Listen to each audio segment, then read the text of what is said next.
Assalamualaikum warahmatullahi wabarakatuh. Salam sejahtera untuk semuanya.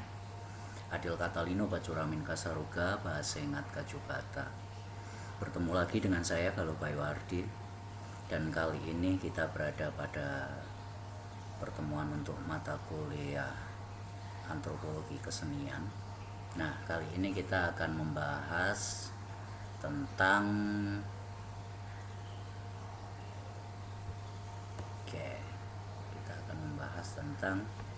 kesenian sebagai identitas sosial di sini. Ini merupakan sebuah pemicu diskusi untuk nanti kita tetap akan, walaupun di sini ada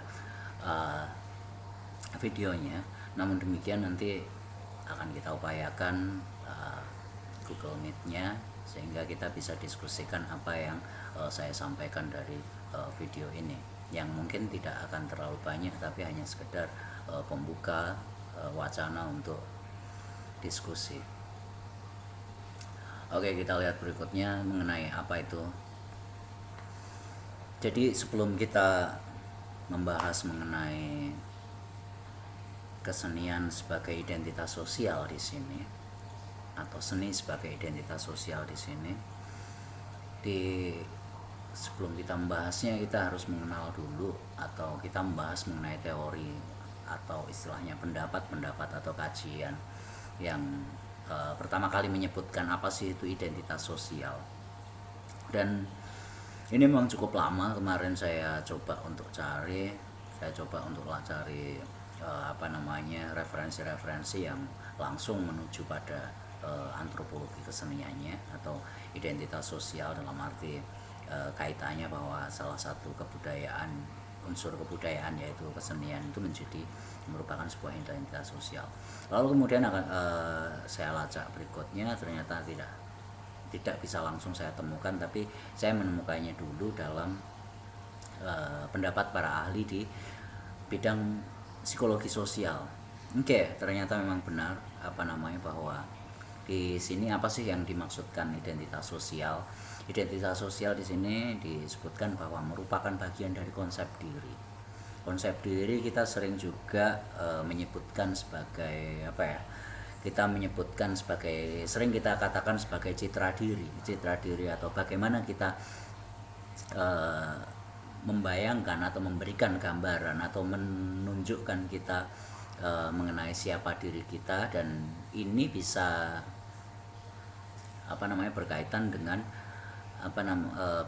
dengan bagaimana kita sebagai bagian dari suatu kelompok sosial tertentu. Jadi kalau untuk identitas kan konsep dirinya tadi, sementara ketika konteksnya berada pada konteks kelompok sosial, di sini citra diri ini muncul karena berbagai macam persepsi atau berbagai macam pandangan, atau bagaimana kita mewujudkannya itu, ataupun dari orang-orang yang di sekitar kita. Karena identitas kita atau siapa kita, atau salah satu ciri pengenal diri kita, konsep diri kita itu ditentukan secara sosial, ditentukan oleh teman-teman kita. Dan kita sebagai apa nanti berkaitan mungkin dengan profesi, berkaitan dengan apa yang sering kita lakukan, berkaitan dengan mungkin ciri-ciri fisik kita. Jadi kadang-kadang kita sering muncul istilah nama-nama, nickname atau julukan dan lain sebagainya, karena mengacu pada hal-hal yang berkaitan bahwa itu ditentukan oleh kelompok sosial kita, oleh lingkungan kita, oleh jaringan sosial kita yang kita berada dalam konteks tersebut sebagai sebuah identitas. Jadi identitas bisa identitas individu, bisa juga identitas sosial, hingga itu menjadi suatu identitas suatu kelompok juga. Jadi apapun itu, misalnya suatu kelompok tertentu itu memiliki identitas ciri khas yang berbeda dengan kelompok-kelompok lain. Dan nanti proses terbentuknya akan kita sama-sama lihat di slide-slide berikutnya. Dan di sini teori identitas sosial ini memang memperkenalkan, atau istilahnya mengajukan konsep atau mengajukan sesuatu tentang identitas sosial ini. Di sini juga Kalau dalam psikologi sosial ini digunakan untuk menjelaskan bagaimana perilaku antar kelompok. Jadi perilaku antar kelompok itu memiliki kecenderungan tertentu, karena kadang-kadang identitas itu oke lah, mungkin kadang hanya sekedar label, tapi identitas tertentu juga muncul sebagai sifat-sifat atau karakteristik kelompok tertentu, sehingga itu menentukan bagaimana mereka berperilaku antar kelompok, baik itu apakah kalau misalnya secara sosiologi atau secara jaringan sosial, interaksi sosialnya akan terjadi konflik, akan terjadi kerjasama, akan terjadi keanekaragaman, sinergi dan lain sebagainya. Oke, berikutnya mengenai teori identitas sosial, dan di sini adalah teori ketika kita lihat sebagai teori perilaku. Di sini sangat-sangat behavioral banget tentang kajian-kajian perilaku.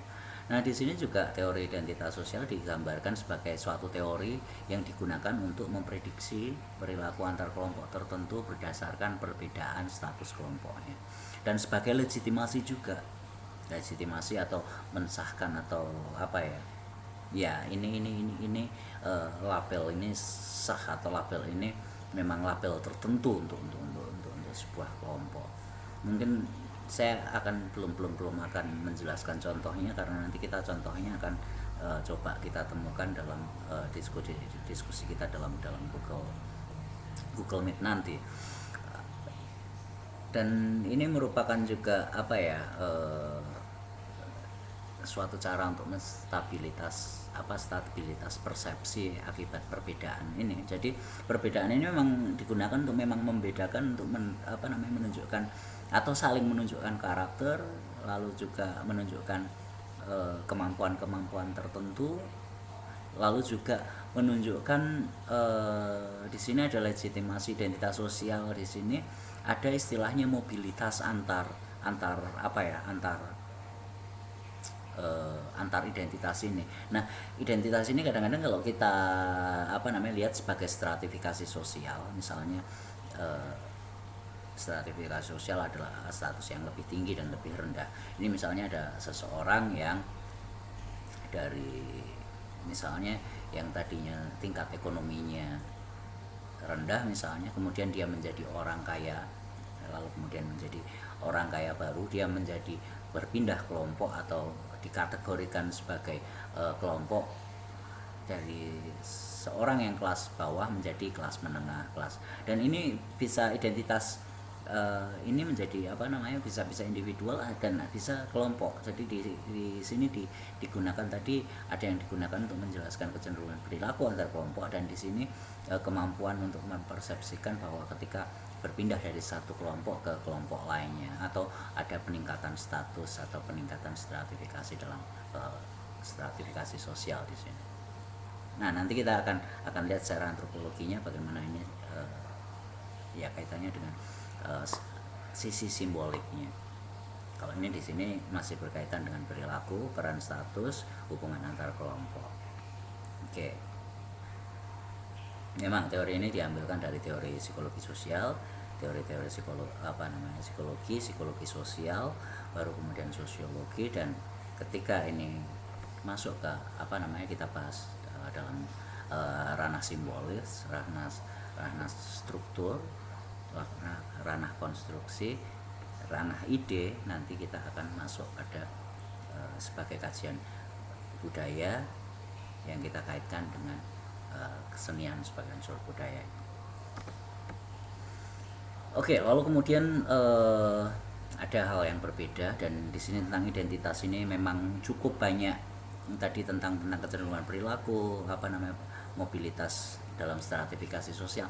Nah, kali ini kita bisa melihat teori identitas sebagai sebuah identitas kolektif. Nah, ini udah mulai simbol atau sesuatu yang mengatakan sesuatu. Oke, kita katakan simbol. Jadi sesuatu yang akan menunjukkan kelompok kita, menunjukkan identitas kita, menunjukkan kita bagian dari kelompok yang mana. Nah, di sini digunakan untuk menjelaskan tentang identitas kolektif. Jadi Oke, identitas ada identitas pribadi, tapi di sisi lain ada identitas kolektif atau identitas kelompok. Oke, di sini dikatakan eh,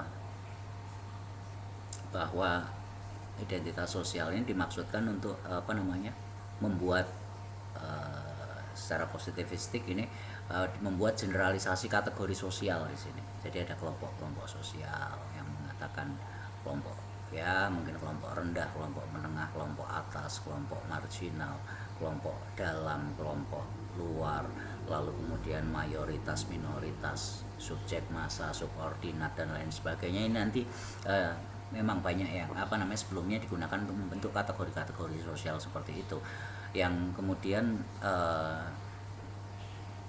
akhirnya juga dikembangkan dengan menjadi teori kategorisasi yang berkembang menjadi teori-teori lain.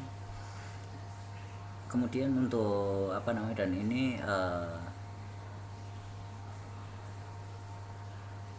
penjelasan yang berikutnya ini digunakan untuk menjelaskan bagaimana sebuah kelompok tersebut terbentuk, karena ada yang menyatakan bahwa sebuah kelompok itu terbentuk berdasarkan identitas dulu, bukan kelompok lalu memunculkan identitas, tapi berdasarkan identitas bersama, identitas sosial yang dan kelompok tersebut akhirnya dibentuk ataupun ya muncul secara spontan. Oke, dan di sini istilah pendekatan identitas sosial atau perspektif mengenai identitas sosial ini disarankan untuk dapat mengembangkan teori-teori identitas sosial ini dalam kategorisasi diri. Oke, ini latar belakang dari konteks-konteks tentang teori identitas.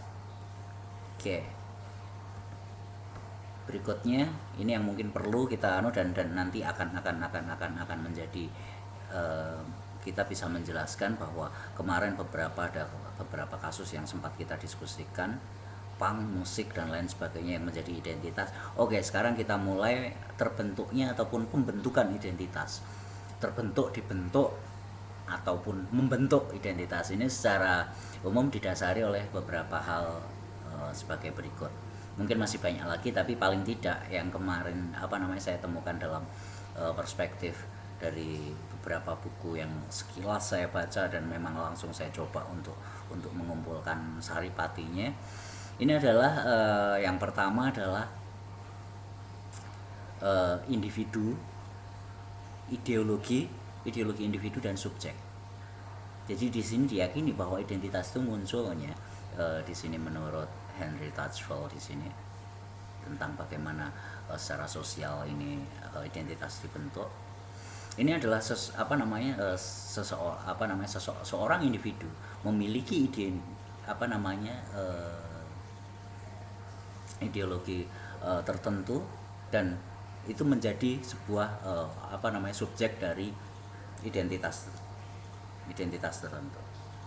Oke, lalu kemudian namun demikian ya, seorang individu itu memiliki ideologi, tidak begitu saja memiliki ideologi atau begitu lahir tumbuh dia memiliki ideologi.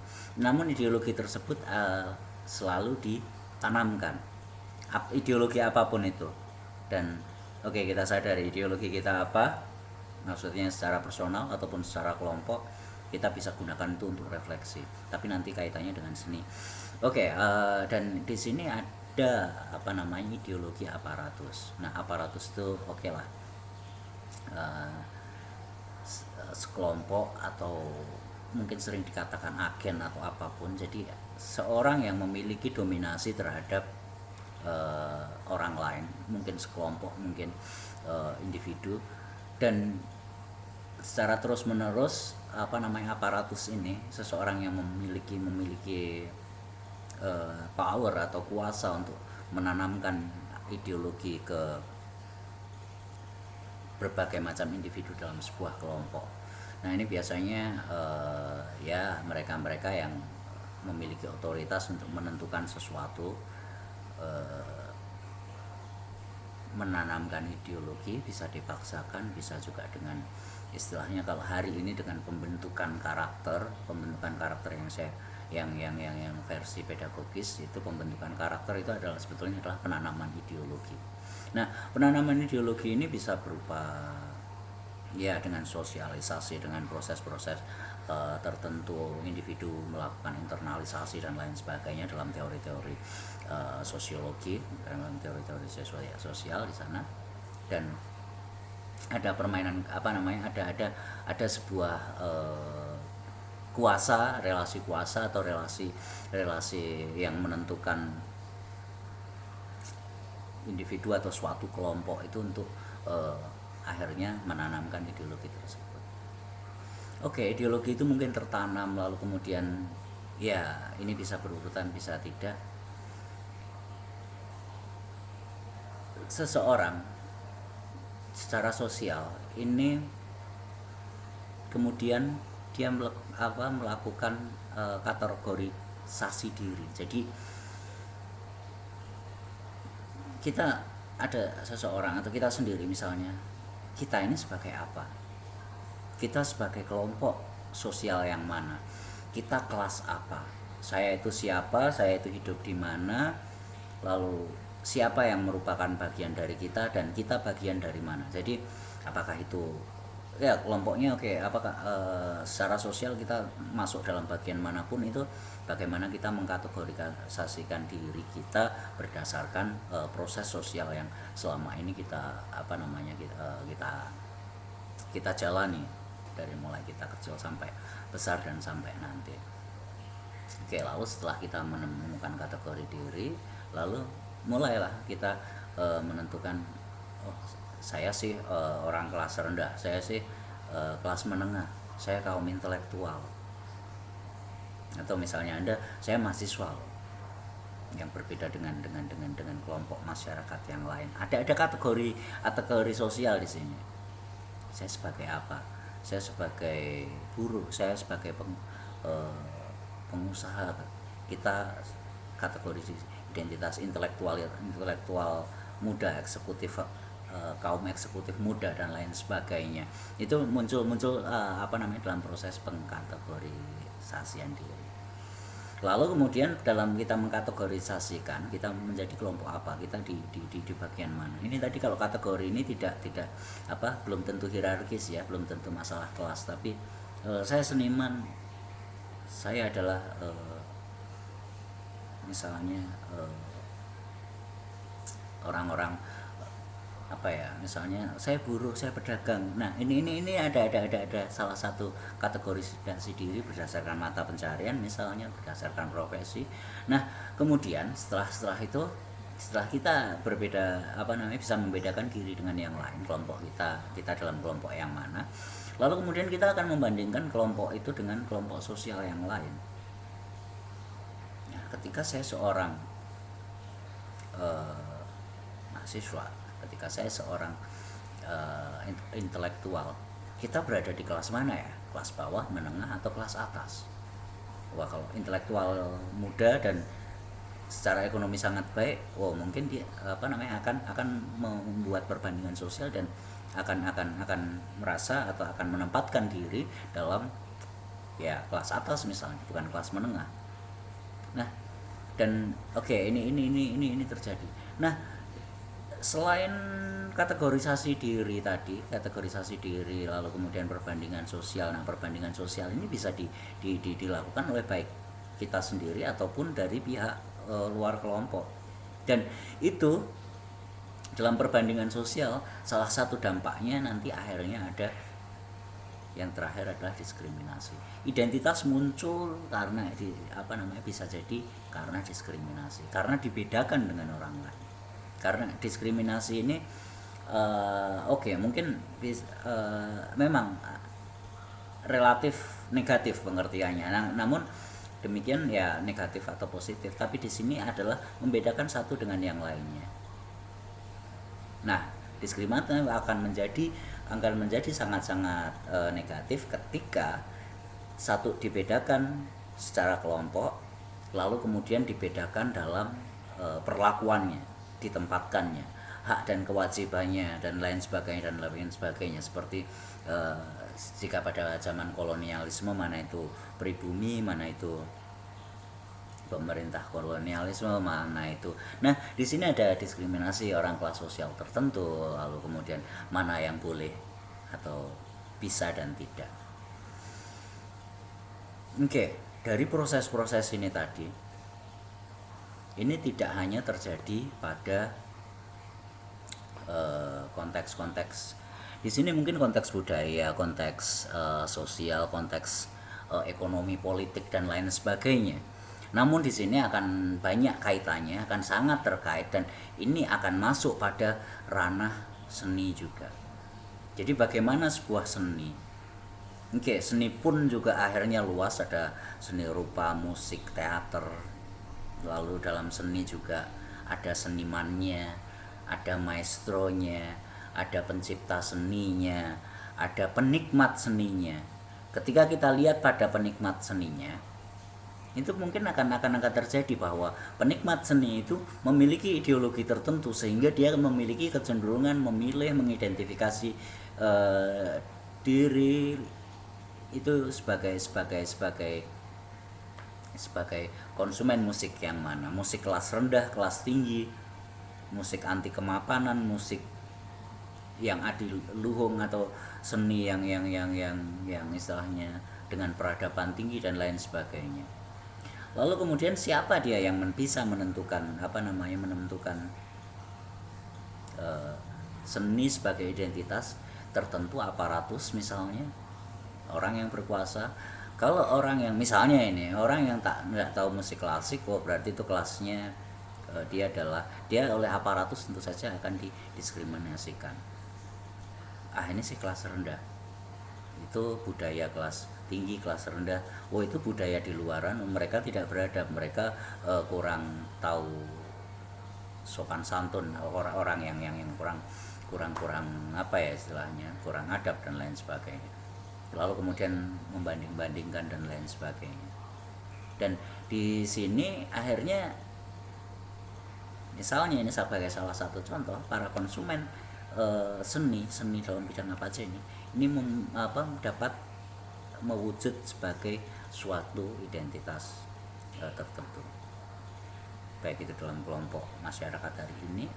Lalu kita coba nanti kita diskusikan bagaimana dengan masa lalu dan kaitannya dalam seni ini, seperti misalnya bahwa awalnya seni ini hanya milik para orang-orang kelas atas, para bangsawan yang bisa berkesenian dan menikmati seni dan memiliki seni, memiliki kebudayaan, hanyalah orang-orang kelas atas, mereka-mereka yang berbudaya, mereka-mereka yang beradab.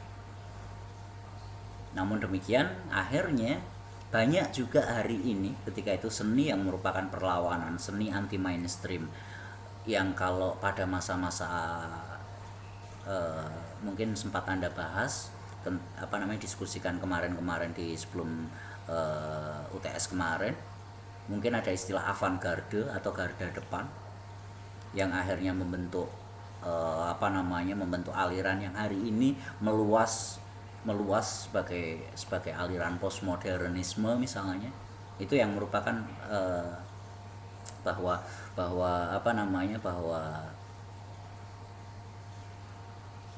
seni sebagai identitas tertentu itu bukan bahwa yang bisa berkesenian bukan hanya orang-orang kelas atas, yang bisa bernyanyi, memainkan pertunjukan drama, memainkan orkes atau alat-alat musik, itu tidak hanya kelas atas tapi kelas bawah pun memiliki seni. Nah, itu muncul banyak istilahnya diskriminasi, pelarangan, subversif dan lain sebagainya. Musik-musik tertentu dilarang. Nah, nanti kita bahas. Dan di sini kita diskusikan di sini hal-hal yang mengenai ideologi individu subjek, ideologi aparatus, kategorisasi diri, perbandingan sosial, diskriminasi di dalam seni ini sebagai proses kultural, sebagai proses terbentuknya berbagai macam identitas. Jadi seni benarkah hanya milik para maestro? Seni, keindahan, estetika dan lain sebagainya. Nanti mungkin ada yang seni dalam, seni marginal dan lain sebagainya, semacam vernacular, seni kelas tinggi, seni kelas menengah, seni kelas bawah. Seperti zaman dulu, saya kurang tahu kalian mengalami atau tidak, pada era-era tertentu seperti misalnya musik dangdut itu adalah kesenian atau seni tingkat rendah karena konsumsinya kelas menengah ke bawah sebelum terjadi berbagai macam perubahan hingga sekarang orang mulai mengakui musik dangdut, lalu kemudian musik-musik campur sari kemarin terangkat pada saat ketika diangkat bahwa musik pop Jawa yang biasanya kalau enggak orang-orang kelas bawah yang mengkonsumsinya itu juga paling orang-orang tua. Tapi kemarin kurang lebih setahun yang lalu terangkatnya musik dari yang dinyanyikan di Kempot pop Jawa atau istilahnya zaman dulunya dikatakan campur sari, itu menjadi terjadi sebuah dekonstruksi fenomena post struktural, fenomena perubahan struktur yang ada di kepala kita, perubahan pemaknaan secara sosial menjadi muncul berbagai identitas seperti misalnya sobat ambiar dan lain sebagainya. Itu salah satu contohnya. Nah, nanti kemarin banyak istilahnya bahwa musik adalah lebih dari sekedar ketika itu musik, tapi mungkin teater, fashion, girl band, boy band dan lain sebagainya menjadi identitas tertentu. Oke, saya cukupkan sekian dulu, dan ini wajib kita diskusikan entah minggu ini ataupun mungkin minggu depan, tapi paling tidak ini bisa digunakan untuk perenungan, dan nanti silahkan tentang seni yang seperti apa yang kira-kira di sini seni sebagai identitas sosial. Ini tadi salah satu sedikit teori, dan mungkin Anda juga menemukan teori-teori lain yang mungkin lebih relevan. Ini karena saya coba mulai lacak dari awal, dan memang butuh waktu cukup lama kemarin, kurang lebih 3 hari untuk saya bisa menemukan atau membuat sesuatu yang sedikit tersusun seperti ini. Dan ini pun tidak bisa saya jelaskan semuanya, dan saya masih membutuhkan untuk ini didiskusikan, karena jangan sampai ini semua hanya pemikiran saya, tapi bagaimana ide-ide Anda semua, saya harapkan ini nanti bisa muncul dalam diskusi kita nanti. Oke, saya cukupkan sekian. Saya ucapkan assalamualaikum warahmatullahi wabarakatuh. Salam sejahtera. Adil Katalino Bacuramin Kasaruga Basengat Kajubata. Oh ya, saya ucapkan minal aidin wal faizin, maaf lahir dan batin. Oke, sampai jumpa, dan tetap sehat selalu, supaya kita upayakan bagaimana, atau kita berharap pandemi segera berlalu dan kita bisa yakin pasti kapan kita tatap muka. Dan kita mungkin terlalu lama online juga ada sesuatu rasa yang kedekatan itu mungkin tidak terbentuk seperti biasanya ketika kita masih bisa pertemuan tatap muka dan lain sebagainya. Salam, sampai jumpa lagi.